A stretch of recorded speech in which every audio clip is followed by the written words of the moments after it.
Cuando la Segunda Guerra Mundial llegó a su fin, miles de soldados depusieron sus armas y las ciudades comenzaron lentamente a reconstruirse. Pero había algo que no podía simplemente quedar atrás: la poderosa flota de submarinos alemanes, los temidos U-Boats. Estas máquinas habían aterrorizado los mares durante años, hundiendo convoyes enteros y casi aislando al Reino Unido. Con la rendición de Alemania, una pregunta permaneció en el aire: ¿qué hacer con cientos de esos submarinos? ¿Fueron hundidos, capturados o quizá utilizados en secreto por otras naciones? El 8 de mayo de 1945, Alemania firmó su rendición incondicional.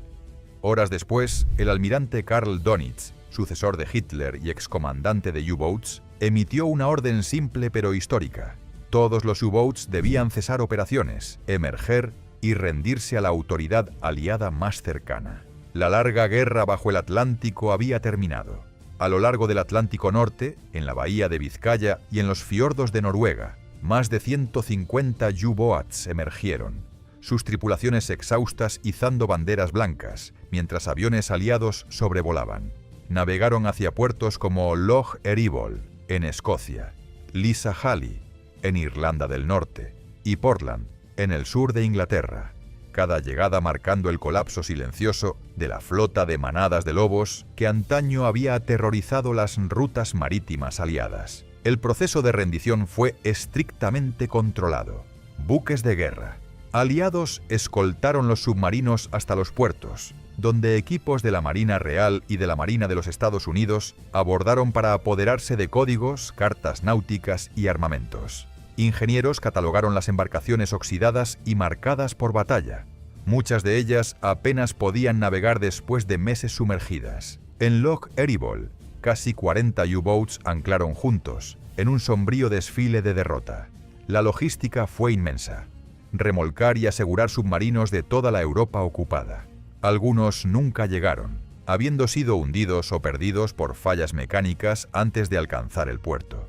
En las semanas siguientes, los líderes aliados enfrentaron una cuestión urgente: ¿qué hacer con la flota de submarinos más avanzada del mundo? Estados Unidos y el Reino Unido veían un enorme valor de inteligencia en los revolucionarios modelos tipo 21 y 23, mientras que la Unión Soviética, ya entrando en los primeros años de la Guerra Fría, exigía su parte de la tecnología capturada. Mientras tanto, las tripulaciones alemanas capturadas enfrentaban largos meses de cautiverio. Algunos fueron interrogados en busca de información, especialmente ingenieros familiarizados con nuevos sistemas de propulsión o tecnología de torpedos. Otros permanecieron en campos de prisioneros, inseguros respecto a su propio destino.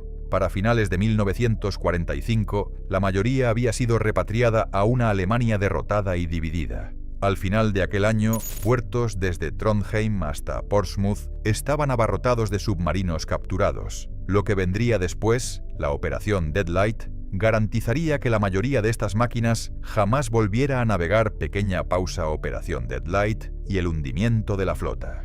En el otoño de 1945, los aliados habían reunido más de un centenar de U-Boats rendidos en puertos británicos. Mantenerlos a flote era costoso y almacenarlos indefinidamente era imposible. La Marina Real, por lo tanto, aprobó la Operación Deadlight, un plan para remolcar los submarinos capturados hacia el Atlántico y hundirlos entre noviembre de 1945 y febrero de 1946. Esta operación silenciosa borraría la mayor parte de la flota submarina de la Kriegsmarine de la existencia. La logística era desafiante. En total, 156 U-Boats se habían rendido a los aliados, con 116 designados para destrucción bajo la Deadlight. La Marina Royal dividió la operación en 3 áreas de desecho, 20, 21 y 22, aproximadamente entre 100 y 120 millas náuticas al noroeste de Irlanda. Allí, los submarinos serían hundidos mediante disparos de artillería naval, cargas explosivas o simplemente abriendo las válvulas de inundación. La primera fase comenzó en noviembre de 1945, cuando remolcadores de la Marina Real empezaron a transportar grupos de submarinos desde puertos escoceses e irlandeses. Pero muchos de los U-Boats estaban en condiciones deplorables. Algunos habían pasado meses en el mar sin mantenimiento. Otros estaban dañados por bombardeos aliados o sabotajes deliberados. Sus tanques de lastre tenían fugas, sus motores estaban trabados y sus cascos debilitados por la corrosión. En mares tormentosos de invierno, remolcar estas embarcaciones inestables era una tarea peligrosa. Como resultado, más de un tercio de los U-boats nunca llegó a las zonas de hundimiento. 56 embarcaciones naufragaron en el camino, tragadas por el mal tiempo o fallas estructurales. La Marina Real registró cada pérdida, pero hizo poco esfuerzo por recuperarlas. El objetivo de la Deadlight era la destrucción, no la preservación. Una vez posicionados, destructores y fragatas completaban el trabajo. Las tripulaciones a veces utilizaban cohetes aéreos o disparos navales para asegurar que los submarinos se hundieran rápidamente. Entre los submarinos condenados estaba el U-2336, el último U-boat en hundir barcos aliados durante la guerra. Se rindió en Lisahali en junio de 1945 y fue hundido deliberadamente en la costa de Irlanda en enero de 1946. Otro, el U-295, tuvo el mismo destino el 17 de diciembre de 1945, después de ser remolcado desde Loch Ryan. No todos los U-boats fueron destruidos. Los ejemplares más avanzados, los modelos tipo 21 y tipo 23, fueron preservados para estudio. Representaban el futuro del diseño submarino, con cascos aerodinámicos y autonomía subacuática mejorada. Ingenieros británicos y estadounidenses examinaron varios de ellos minuciosamente, reproduciendo sus tecnologías para sus propias flotas del periodo de posguerra. El U-2511, el único tipo 21 completamente operacional al final de la guerra, fue el último en ser hundido, el 7 de febrero de 1946, marcando el cierre oficial de la operación Deadlight durante décadas. Los restos de la Deadlight permanecieron olvidados en el fondo del mar. Luego, entre 2001 y 2003, el arqueólogo marítimo Innes McCartney lideró expediciones que redescubrieron muchos de ellos. Utilizando sonar y fotografía submarina, su equipo identificó al menos 14 cascos de U-boats intactos, preservados en el lodo frío del Atlántico. Los hallazgos revelaron lo apresurados que habían sido los hundimientos. Muchos submarinos se hundieron en posición vertical, con sus cubiertas aún armadas, sus cascos de acero ahora cubiertos de corales e historia. La operación Deadlight había cumplido su propósito: borrar la presencia física de la flota de U-boats de Hitler. Sin embargo, su legado involuntario permaneció: un vasto cementerio submarino, esparcido por el Atlántico Norte. Un testimonio silencioso del fin de la pequeña pausa transferencia, reutilización y servicio naval aliado. Mientras la mayoría de los U-boats de Alemania encontró su fin en el Atlántico Norte, unos pocos seleccionados sobrevivieron. Para los aliados, esos submarinos eran más que reliquias de guerra. Eran modelos tecnológicos que podían redefinir la guerra submarina. Entre 1945 y 1948, decenas de embarcaciones capturadas fueron mantenidas, reparadas o distribuidas entre las potencias victoriosas, convirtiéndose en objetos de estudio en el amanecer de la Guerra Fría. Para administrar este proceso, fue creada en agosto de 1945 la Comisión Naval Tripartita, que dividió la flota rendida entre Estados Unidos, el Reino Unido y la Unión Soviética. Cada país recibió 10 U-boats para examen, con prioridad para los modelos avanzados, tipo 21 y tipo 23. Sus cascos aerodinámicos, mayor capacidad de batería y sistemas de snorkel representaban un paso revolucionario. Submarinos diseñados para luchar principalmente bajo la superficie y no sobre ella.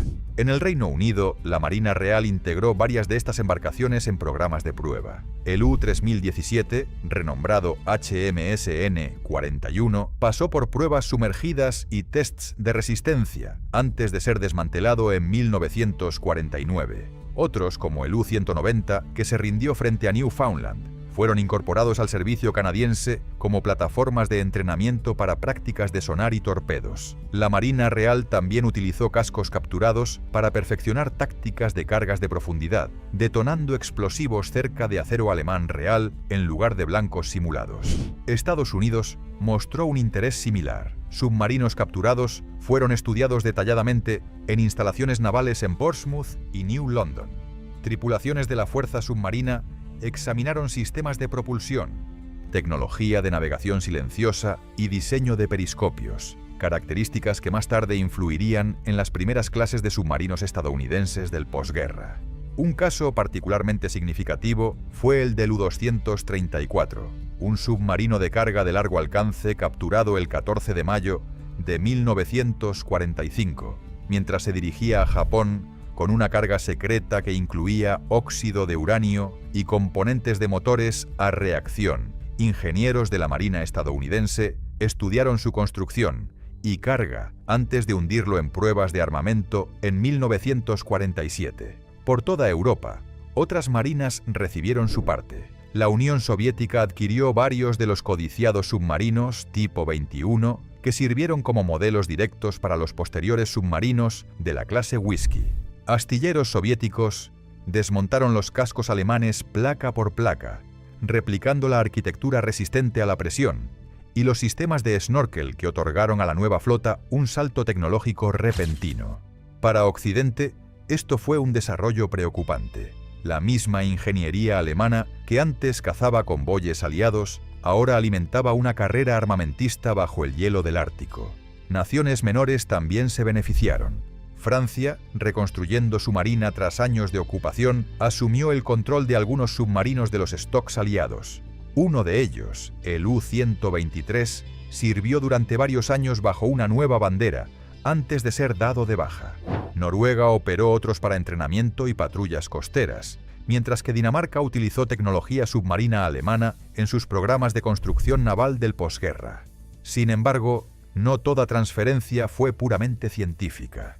La redistribución de los U-boats se convirtió en uno de los primeros símbolos de la geopolítica del posguerra. El Reino Unido y Estados Unidos esperaban que compartir la tecnología alemana mantuviera el equilibrio entre los aliados, pero a medida que la Unión Soviética expandía su flota, la cooperación pronto dio lugar a la competencia. Los U-boats habían cambiado de dueño, pero su valor estratégico permanecía. Al final de la década, la mayoría de los submarinos mantenidos ya había cumplido su propósito y fue deliberadamente hundida o desmantelada. Aún así, su influencia fue duradera. Las innovaciones del tipo 21, sus baterías, hidrodinámica y velocidad submarina, se convirtieron en la base del diseño para casi todos los submarinos convencionales construidos durante la década de 1950. En cierto sentido, la última invención bélica de Alemania se transformó en el modelo para la era nuclear. Antes de continuar, echa un vistazo a esto. El U-530 fue uno de los últimos submarinos alemanes en rendirse al final de la Segunda Guerra Mundial. Era un submarino del tipo 9C-40, una versión mejorada de los modelos más pequeños utilizados anteriormente. Al final de la guerra, el U-530 recibió órdenes de rendición del almirante Karl Dönitz, quien había asumido el mando tras la muerte de Hitler. La tripulación, sin embargo, desobedeció la orden y se dirigió hacia Argentina, donde se rindió el 10 de julio en la ciudad de Mar del Plata. Hasta hoy no se sabe con certeza por qué el capitán tomó esta decisión. Diversos misterios no resueltos rodean el viaje final y la rendición del submarino. El trayecto hasta Argentina duró 2 meses más de lo esperado, y cuando el U-530 finalmente llegó al destino, los tripulantes no poseían documentos de identificación. Además, el diario de a bordo había desaparecido, y el cañón de cubierta había sido arrojado al mar. Esto inevitablemente generó rumores, incluyendo la sugerencia de que el U-530 habría hecho una parada secreta para llevar a Hitler y Eva Braun a un lugar oculto. El submarino también fue acusado de haber hundido un crucero brasileño, acusación que también recayó sobre el U-977, que llegaría a Argentina un mes después. Posteriormente, se descubrió que el naufragio del crucero brasileño había sido causado por un accidente de artillería a bordo, y no por acción enemiga. Tras la rendición, la tripulación del U-530 fue internada y más tarde repatriada. El submarino terminó siendo hundido por un torpedo disparado por un submarino estadounidense durante ejercicios de entrenamiento de tiro. Cuando el final de la guerra se acercaba, el capitán del U-977 decidió dirigirse hacia Argentina, el 17 de agosto de 1945. Esta decisión pudo haber sido motivada por rumores de que los soldados alemanes serían tratados de forma brutal por los aliados. Tras la rendición, parte de la tripulación estaba casada y recibió la opción de abandonar el submarino. 16 hombres desembarcaron en Bergen, mientras que el resto continuó el viaje. El capitán posteriormente afirmó que el submarino permaneció sumergido durante 66 días durante la travesía. Después de 99 días en el mar, la embarcación llegó a Mar del Plata, en la costa argentina, donde se rindió a las autoridades locales. Sin embargo, el testimonio de la tripulación, interrogada inmediatamente después del desembarco, refuerza la versión de que el submarino realmente pasó 66 días sumergido. Guerra submarina de Alemania. La Marina de los Estados Unidos elaboró un informe menos de un mes después de la llegada del U-977 a la costa argentina. El documento, sin embargo, no menciona el viaje de 66 días sumergido. La información presente es escasa y considerada poco confiable, posiblemente debido a errores de traducción y a la inexperiencia de los interrogadores. El destino final del U-977 fue el mismo que el del U-530. El submarino fue hundido por la Marina estadounidense, utilizado como blanco en entrenamientos de tiro para tripulaciones submarinas. El interés por los U-Boats no se limitó a la tecnología en sí. Marcó el inicio de una nueva era de espionaje, cooperación y rivalidad naval. Entre 1946 y 1950, varias naciones percibieron que dominar los principios de construcción submarina alemana podría significar una ventaja estratégica durante la creciente tensión entre el bloque occidental y la Unión Soviética. Así, lo que comenzó como una simple investigación técnica se transformó en una carrera silenciosa por la supremacía submarina. En los Estados Unidos, ingenieros realizaron una serie de modernizaciones que incorporaban la forma hidrodinámica y el sistema de baterías inspirados en el tipo 21 alemán. Estos submarinos fueron los precursores inmediatos de la flota estadounidense de la Guerra Fría, e incluso influyeron en los primeros submarinos nucleares, como el USS Nautilus, lanzado en 1954. Mientras tanto, el Reino Unido llevaba a cabo sus propios experimentos secretos en Loch Ryan y Gareloch, en Escocia. Allí, ingenieros probaban nuevos recubrimientos acústicos y sistemas de propulsión basados en diseños capturados. Muchas de estas pruebas fueron realizadas a bordo de submarinos exalemanes que nunca entraron oficialmente en registro público. Estos prototipos ayudaron a formar la base de los submarinos de las clases Porpoise y Oberon, que se volverían fundamentales en la Marina Real Británica hasta la década de 1970. La Unión Soviética, por su parte, fue aún más ambiciosa. Con acceso directo a los astilleros de Kiel y Stettin, ocupados tras la guerra, sus ingenieros desmontaron cientos de toneladas de componentes navales. Algunos especialistas alemanes fueron llevados a Leningrado y Murmansk, donde ayudaron a reconstruir proyectos bajo supervisión soviética. El resultado fue la creación de las clases Whiskey y Zulu, submarinos que replicaban de manera casi exacta la estructura del tipo 21, pero con ajustes adaptados a las condiciones del Ártico. Estas embarcaciones serían responsables de gran parte de las incursiones soviéticas durante las décadas siguientes, apareciendo en las costas de Escandinavia, del Reino Unido e incluso en misiones de reconocimiento cercanas a Alaska. Curiosamente, la difusión del conocimiento técnico alemán no quedó restringida a las potencias vencedoras. Argentina y España, ambas neutrales durante la mayor parte de la guerra, demostraron interés en obtener submarinos alemanes o a sus ingenieros. Documentos desclasificados en los años 2000 revelan que Buenos Aires recibió proyectos simplificados de cascos y sistemas de ventilación alemanes, usados más tarde en el ARA Santa Fe, mientras Madrid reclutó a antiguos técnicos de la Kriegsmarine para reconstruir su flota obsoleta. Estos movimientos transformaron el posguerra en una verdadera red de intercambio y espionaje naval. Oficiales aliados que habían trabajado lado a lado en la Comisión Naval Tripartita comenzaron a desconfiar unos de otros. Cada nación temía que las demás estuvieran obteniendo más ventaja tecnológica. Esto llevó a la creación de nuevas políticas de secreto y a la destrucción deliberada de documentos sobre U-Boats que podrían revelar el grado de cooperación internacional. El legado inmediato de esta carrera fue una revolución silenciosa en la ingeniería marítima mundial. Por primera vez, el enfoque dejó de ser la velocidad en la superficie y pasó a ser la autonomía y la furtividad bajo el agua. Las lecciones aprendidas con los U-Boats alemanes moldearon el concepto moderno de disuasión submarina. La idea de que una flota invisible puede garantizar poder estratégico incluso sin disparar un solo torpedo.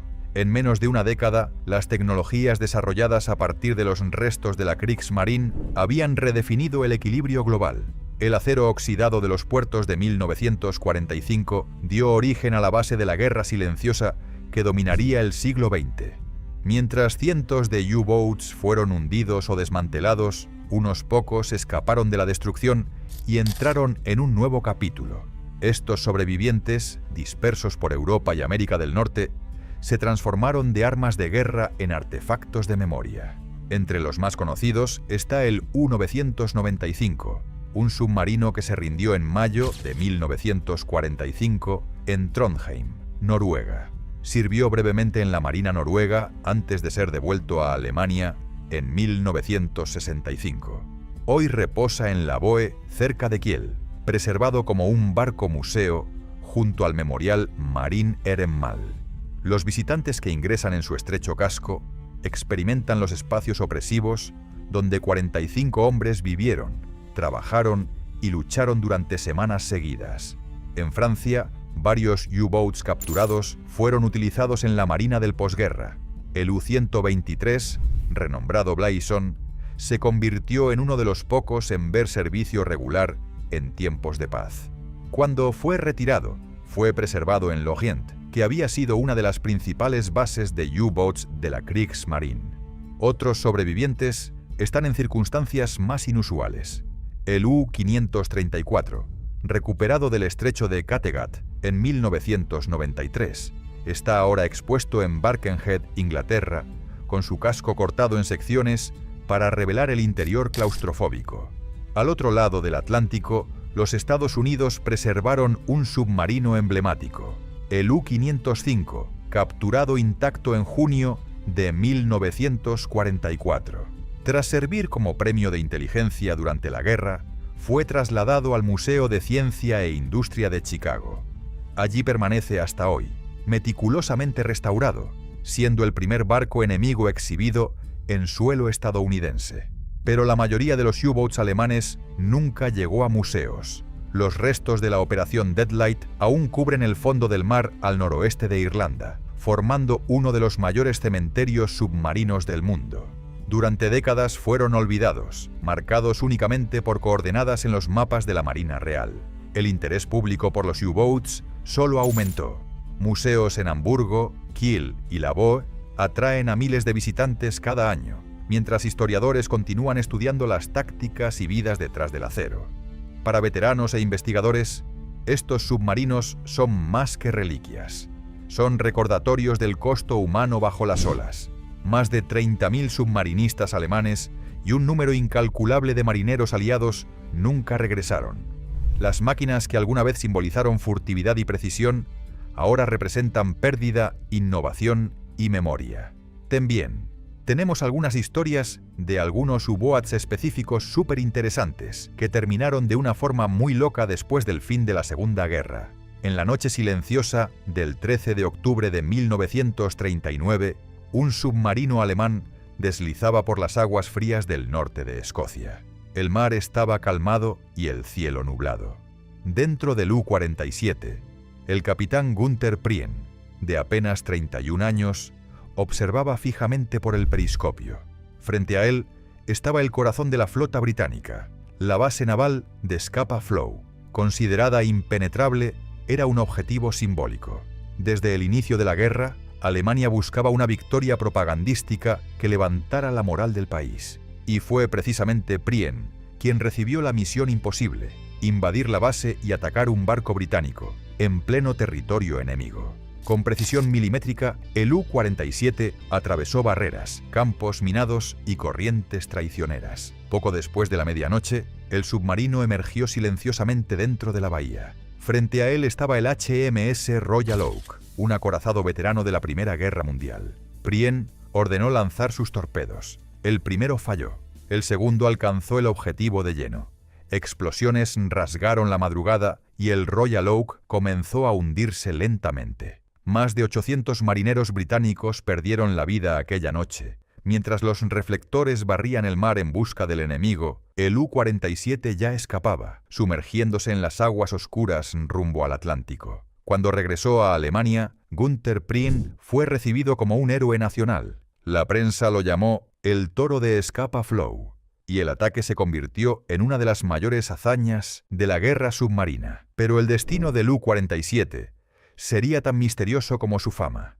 En marzo de 1941, durante una patrulla en el Atlántico Norte, el submarino desapareció sin dejar rastro. Ninguna llamada de auxilio, ningún resto, nada. Hasta hoy nadie sabe con certeza qué ocurrió.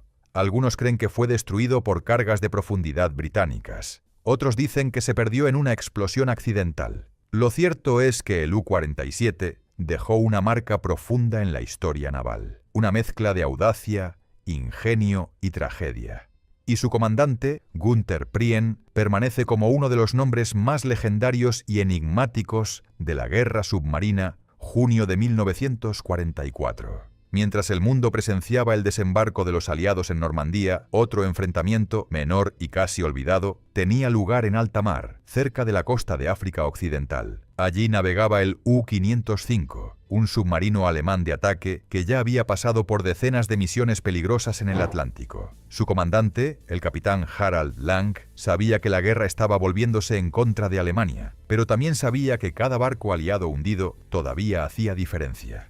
Lo que Lange no sabía era que, en ese momento, el grupo de caza 22 de la Marina de los Estados Unidos lo perseguía implacablemente. Equipados con radares, sonar y aviones de reconocimiento, los estadounidenses estaban decididos a capturar cualquier U-Boat que se acercara a la costa africana. El 4 de junio de 1944, el destructor USS Shetland localizó el U-505. En pocos minutos, una secuencia de cargas de profundidad estremeció el casco del submarino. Con los sistemas eléctricos dañados y el agua entrando rápidamente, el comandante alemán dio la orden: abandonar el barco. Mientras la tripulación subía a la superficie, entre humo y caos, el submarino parecía condenado a hundirse. Pero lo que ocurrió a continuación fue algo inédito en la guerra. Un grupo de marineros estadounidenses decidió intentar capturar el U-Boat intacto. Se lanzaron en pequeños botes y consiguieron abordar el submarino aún a la deriva. Entre el peligro de explosiones y el riesgo de que se hundiera en cualquier momento, los estadounidenses encontraron algo extraordinario: máquinas de encriptación, códigos secretos y documentos de la Kriegsmarine. La captura del U-505 fue un golpe de suerte gigantesco para la inteligencia de los aliados. El material obtenido ayudó a descifrar mensajes y rutas de otros submarinos alemanes, salvando innumerables vidas. El submarino fue remolcado a las Bermudas bajo el más absoluto secreto. Nadie podía saber que había sido capturado. Después del final de la guerra, el U-505 sería llevado a los Estados Unidos, donde se convertiría en una pieza de museo. Hoy está en exhibición en el Museum of Science and Industry, en Chicago, preservado como uno de los pocos U-Boats originales que aún existen. Más que un trofeo de guerra, el U-505 es un símbolo de la inteligencia, el coraje y la suerte que a veces deciden el rumbo de la historia. Durante la Segunda Guerra Mundial, muchos creían que la guerra submarina estaba confinada al Atlántico Norte y a las costas de Europa. Pero en 1942, la amenaza de los U-Boats alemanes llegó más cerca de lo que nadie imaginaba. Al propio Golfo de México, en aguas estadounidenses. Entre esos submarinos estaba el U-166, comandado por el teniente Hans-Günther Kuhlmann. Su misión era simple pero audaz: atacar convoyes de barcos mercantes que transportaban petróleo y suministros entre el Caribe y los Estados Unidos. Alemania quería cortar la fuente de combustible que mantenía funcionando la máquina de guerra aliada. El 30 de julio de 1942, el U-166 encontró el barco estadounidense SS Robert E. Lee, un transporte de pasajeros y carga. Un único torpedo fue suficiente para hundirlo en pocos minutos, a apenas 80 kilómetros de Nueva Orleans. Pero lo que Cullmann no percibió es que cerca de allí, un pequeño buque de escolta estadounidense, el PC-566, ya había detectado su posición. Mientras el submarino alemán intentaba alejarse, el PC-566 lanzó una secuencia de cargas de profundidad. En pocos instantes, el U-166 desapareció del sonar. Durante décadas, se creyó que había logrado escapar. Los informes de la época afirmaban que el submarino había sido hundido mucho más lejos, por un avión de patrulla. Esa versión se volvería oficial, hasta que 60 años después, un acaso lo cambió todo. En 2001, durante un levantamiento submarino para mapear oleoductos en el Golfo, ingenieros de la empresa BP encontraron un casco de submarino casi intacto a 1.500 metros de profundidad. Las coordenadas coincidían exactamente con el lugar del ataque al SS Robert E. Lee. El U-166 estaba allí todo el tiempo, hundido justo después de realizar su último disparo. El descubrimiento confirmó que el pequeño buque estadounidense había de hecho destruido el submarino alemán. Hoy, el U-166 permanece en el fondo del Golfo de México, declarado cementerio de guerra, un recordatorio silencioso de que la Segunda Guerra Mundial también llegó a las aguas de los Estados Unidos. Una historia olvidada durante décadas, redescubierta por acaso, y que muestra cómo el océano aún guarda secretos de las batallas libradas bajo su superficie. Al comienzo de 1945, cuando Alemania ya estaba al borde de la derrota,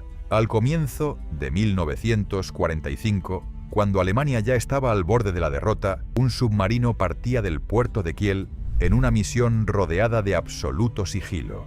Era el U-864, comandado por el capitán Ralph Reimar Wolfram, y su operación tenía el nombre en clave César. A bordo no había solo torpedos, sino algo mucho más valioso: tecnología, piezas de aviones a reacción, ingenieros y toneladas de mercurio metálico destinado a Japón, el último gran aliado de Alemania en la guerra. El objetivo era claro: ayudar a los japoneses a seguir luchando contra los Estados Unidos, proporcionando conocimientos y materiales que podrían cambiar el rumbo del conflicto en el Pacífico. Era una apuesta desesperada: atravesar el Atlántico, rodear África y llegar al lejano Oriente en plena fase final de la guerra. Pero el U-864 nunca llegaría a su destino. Mientras cruzaba el Mar del Norte, el submarino fue detectado por interceptaciones de radio británicas. La Marina Real puso al submarino HMS Venturer en su persecución, y lo que siguió fue una de las cacerías más extraordinarias de la historia naval. Durante horas, el capitán británico James Launders siguió el rastro del U-864 únicamente por el sonido de sus motores. Ninguno de los dos submarinos estaba en la superficie. Era un duelo invisible, librado en las profundidades. Launders calculó la posición del enemigo y disparó 4 torpedos. Uno de ellos alcanzó su objetivo de lleno. El U-864 explotó y se hundió con toda su tripulación y carga, convirtiéndose en el único caso confirmado en la historia en que un submarino hundió a otro mientras ambos estaban sumergidos. Décadas después, en 2003, el naufragio fue localizado frente a la costa de Noruega. Para sorpresa de los investigadores, el lugar aún contenía más de 60 toneladas de mercurio, esparcidas en cientos de cilindros oxidados. Un peligro ambiental hasta hoy.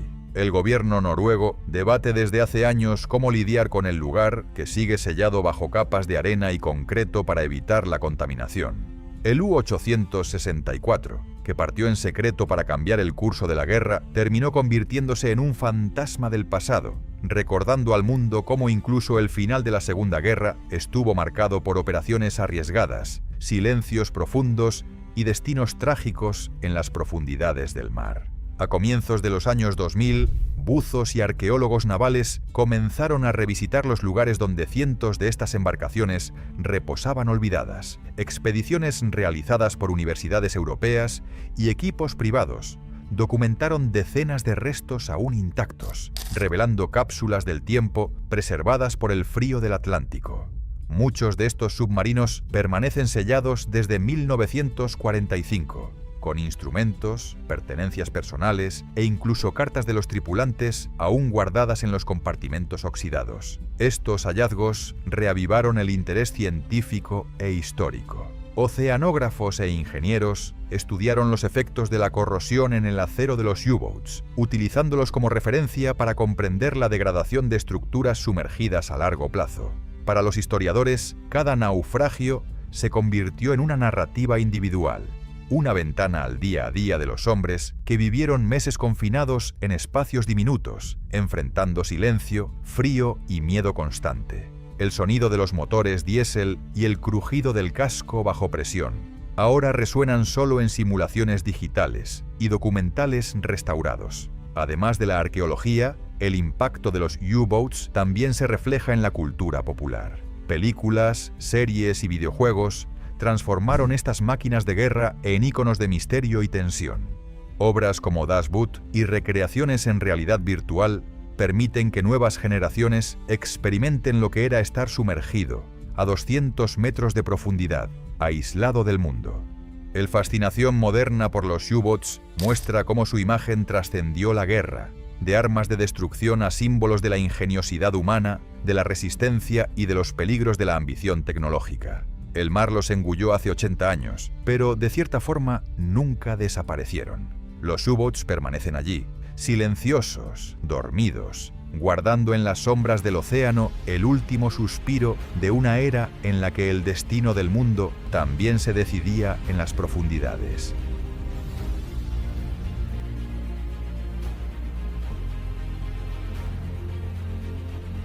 Si crees que este video te aportó de alguna manera, suscríbete al canal. Fastbeam Series. Hasta pronto.